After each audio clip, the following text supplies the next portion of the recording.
Hello again and welcome to this training video. We're still on paper 3 and the next section, the big section, is web authoring, and this is going to be using Sharepoint Designer.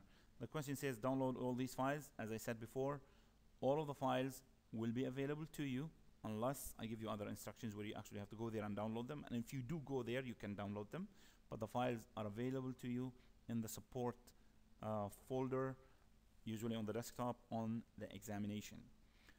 So we need to open Sharepoint Designer. This is the one we're using. I'm going to assume it's not there. So I will go to All Programs, Microsoft Office. And in Microsoft Office, there might be two Sharepoint Designers. Be careful, the one you use is 2007. If you can, as you can see, it says Microsoft Office Sharepoint Designer 2007. Single click on that. Microsoft Sharepoint Designer 2007 will open up, and this is like a leftover from a previous website that I was probably explaining to you in class. So I'm gonna close that website, close it, and I'm gonna open a brand new one. And this is the one, this is how you should go about doing this. Click new website. That website, you can pretty much call it anything you want. It actually says B6 and Ayrton for some reason. Okay, I'm gonna call it paper 3 June 2008, just for reference. Okay, and all of these websites are usually saved in documents, my websites. Click OK on that, and I just started a new website. Now, the first question usually says import all these files. I single clicked that by mistake, excuse me. Okay, I'm going to get all these files into from the folder into here. What I'm going to be doing, I'm going to copy all of these except the question and this temp file. I could actually guess which ones they are, so I'm going to leave the CSV ones, and I'm selecting just with the control and the click. I'm selecting all the files that are needed, which are, I think I covered them. Okay, I copy this by right-clicking copy. I move over to SharePoint, which is there, and I paste. These files are already here now. If I have any more files left out and I forgot about, I can just go back and get them, but I think all of them are there.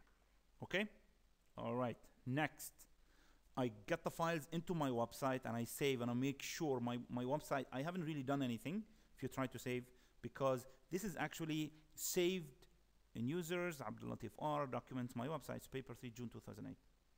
Okay, in one place. Next, using a suitable software package, prepare the following styles for use within pages on this website. So I'm gonna go new, need a CSS file, and in that CSS file, new style.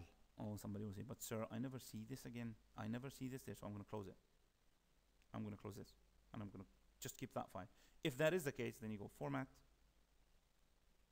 You can just do new style from there, or you can do format, CSS styles, manage styles, and it pops up again, and then you can do new style.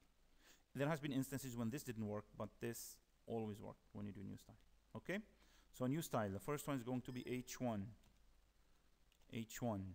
and this H1 has got to be black in color. There is black. Serif font, remember the serif font could be, this is a sans serif, this is a serif. It's going to be 20 pixels, so I'm gonna put 20 there. It's already pixels. Center aligned, which will be, I believe, somewhere else on the layout. Text align, sorry, it's under block, text align center, and then we need it to be bold, so this is under font weight. There is a bold on there. The first one is done. Click OK. I'm going to make a new style, and that new style is actually called H2. This is just going to be tedious. You have to do this. You have to go through each and every one of them because each one is different, and you're making a new one. This is going to be blue. That blue is fine by me.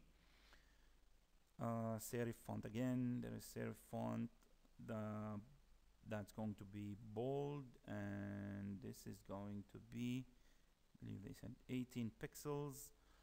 Center aligned is under the block. Text align is center. Done. Next is going to be H3, so I'm going to make a new one called H3. Sorry, didn't continue that one. I'm just gonna need to modify it. H3, that H3 is going to be black again. Font size is black. Font color, sorry, again, font color is black. Excuse me, font color is black. Computer is not listening to me. Okay, and that's a serif font. It's 16 in size. It's left aligned, and the alignment comes under the block. Text aligned is left. Click OK.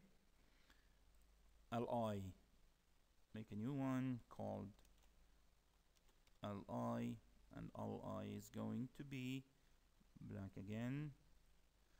Sans serif font, and that is there. 14 pixels. It's already PX. Make sure it's pixels. Bullet points. This comes in by default, but if you want to ensure of that, just go to list and you can do the type. Bullet point is a disk, a full circle. There could be other ones in there. Okay, circle, square, decimal, and this comes under list. Under list. Bullet points, and it's gonna be left aligned, which is under block. Left aligned. Done with that. Last one is the P, and that P is going to be dark blue. Okay, confusing already. Which one is blue? Which one is dark blue? Dark blue is FF. Blue is anything that's a bit less than that. Anything blue is always dealing with the last one. Dark blue will be FF. Blue will be 0F or something. Okay, anything that's not FF is dark blue. From what I have seen before, they don't usually penalize you if you only have the blue in there. Okay, and I will put a question on the forums with the examiners to see what is a blue, what is the difference between that and that. I have seen before comments which said as long as you have it, as you have the last 2 digits as blue, then you're fine. That means the red and the green component are zeros, you're fine. Okay, and this is supposed to be style italic. Okay, that is done. Okay, save the style sheet. The first thing, I'm gonna save it, and I could have got to make sure here it's in the same website so I don't lose it. And I'm gonna call this style 1. You can call it in whatever you want, as long as you remember the name. Style 1. It said save the style sheet and attach it to each page as you create it. Make sure that the style sheet that you prepare will work on every browser. Now, I don't have any websites yet created, but if I wanna attach this style sheet to whatever is in there, I can do that. So I can say attach style sheet, all HTML pages, link it or import it, doesn't really matter. Browse, choose that, click OK. There are already 3 files that have been, that this style sheet has been linked to, okay, or applied to. The sites which are already, the files which are already there, it has already been applied to. So I will stop. Actually, I'll stop after the second one. The second one just says print. So I'm going to print that one. Well, if you need to print it, you can do print screen again, like we've done previously. I still have this one there. I'm just going to add to it. Okay, paste it in here. And anything that's extra, you can take it out. Maybe it's best that you keep it in here. Okay, as is. And as you can see, I have all my information up there, so should not be worried. I make it a little bigger just so it's clearer. Okay, done. This will be saved later. Actually printed later. I'm just going to save it. And I'm going to call this under desktop. Remember the other file was evidence, was called CD paper 2. This is CD paper 3, so I can actually just go with evidence again. Evidence 1. Don't get the 2 confused. There you go. Or evidence paper 3. Just we don't get the 2 files confused. Okay. This needs to be printed, and all my information are there, so I'm already fine with that. All right. I will take a break, and I will come back and continue with this editing.